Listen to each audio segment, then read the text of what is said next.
Navaratri की taretni chanba Mera taretni panbada Durga Ima की taret sub sakti Kalaratri की puja bu pangthoi Satharakliba Navaratri की warida ngasi pujarakli Ima Kaalaratri की maramda Puran की oiba wari Thasi ahingum amamba machu oibi imadi akiba की shaktamne Matam chuppada mairi oina laibi imagi mit ahum pale Imadi gadhada sadong oi Kok pareng sibi masam mana ipa phana thadokpi ima sidi Shanghar gi masak oina phongdokli Katyayani imana Mahishasurabu hatkarba matungda Zagat asi matam sangna ingtap oiki Adubu hingsaba singbu lusingduna Shumbha amadi nishumbha kauba machin manauna Marol ahumda akiba piba haurakki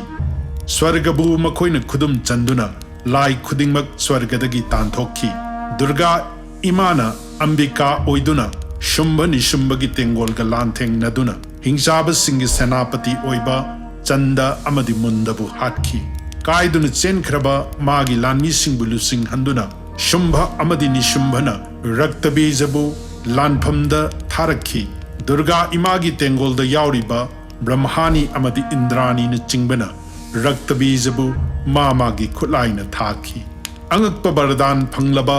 Raktabijagi masadagi tarakpa irik singna Laibak hek sokpaga Maga chap chap manaba Raktabija lising olaktuna Maron ahum than kirami Madubu ubada kiraba lai singna Durga imagi maphamda changjaki Lai singbu kiganu haina themjilaga Durga imana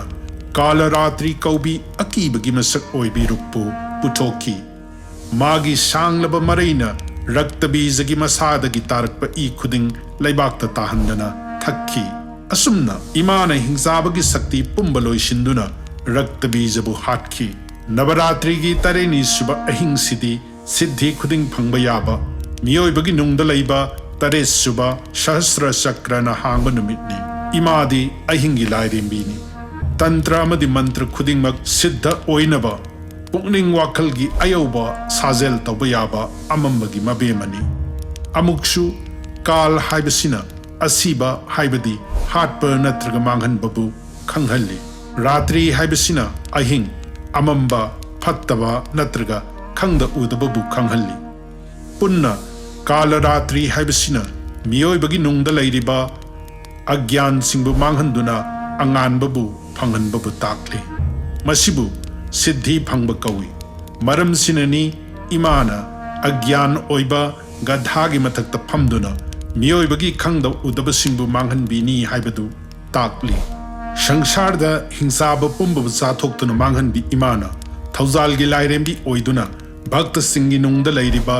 Raktabijagum amagi mathangda ama chongkhattuna leiba masing naidraba phatraba wakal bichar singbu chathokhtuna tumna manghanbiduna Bhakti gi lambida ruchi piduna matam chupada mangba naidraba masagi asengba sarup oiba das bhap haibadi Bhagavan gi manai oijabagi ras adubu pinabi